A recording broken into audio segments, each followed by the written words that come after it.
Mind game, അതാണ് big boss. കുറച്ച് മനുഷ്യരെ ഒരു വീടിനകത്ത് അടച്ചിട്ടാൽ അവർക്കുണ്ടാകുന്ന മാനസിക വികാരങ്ങൾ മറികടന്ന് 100 ദിവസം തികയ്ക്കുക എന്നതാണ് ഗെയിം. ഇതിൽ ഫിസിക്കൽ ടാസ്ക് കൂടി വരികയും മറ്റുള്ളവരുടെ പ്രകോപനം ഏൽക്കേണ്ടതായിട്ടുമൊക്കെ വരും.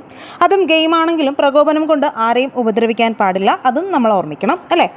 എന്നാൽ ഈ സീസണിൽ അത് സംഭവിച്ചതിൻ്റെ ഫലമായി ബിഗ് ബോസിൽ നിന്നും റോക്കി പുറത്താക്കപ്പെട്ടിരിക്കുകയാണ്.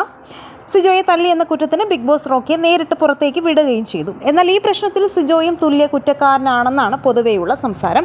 ഒരു വീടാകുമ്പോൾ ഇണക്കവും പിണക്കവും ഉണ്ടാകും. അതിൽ ഏറ്റവും മികച്ച റോൾ കൈകാര്യം ചെയ്യാനുണ്ടാവുക അവിടെയുള്ള മറ്റു വ്യക്തികൾക്കാണ്. അവർക്ക് രണ്ടുപേരെയും കേൾക്കാൻ അവസരമുണ്ടായിരുന്നു. പക്ഷേ ബിഗ് ബോസ് ഹൗസിൽ മറ്റു മത്സരാർത്ഥികൾ അവിടെ എന്ത് നിലപാടാണ് സ്വീകരിച്ചത്?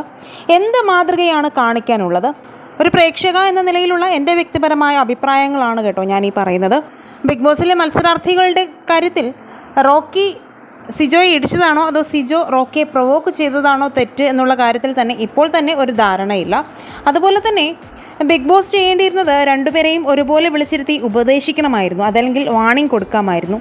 അതുമല്ലെങ്കിൽ മറ്റ് മത്സരാർത്ഥികൾക്ക് ന്യായം പറയാൻ അവസരവും വോട്ടും രേഖപ്പെടുത്താൻ സമയം നൽകണമായിരുന്നു. പക്ഷേ ഇതൊന്നും കണ്ടില്ല. ഈ വിഷയത്തിൽ നിങ്ങളുടെ അഭിപ്രായങ്ങൾ മടിക്കാതെ കമൻറ്റ് ചെയ്യുക. വീഡിയോ ലൈക്ക് ഷെയർ ചെയ്യാനും ചാനൽ ആദ്യമായിട്ടാണ് കാണുന്നതെങ്കിൽ ഒന്ന് സബ്സ്ക്രൈബ് ചെയ്ത് സപ്പോർട്ട് ചെയ്യാനും മറക്കല്ലേ ഫ്രണ്ട്സ്.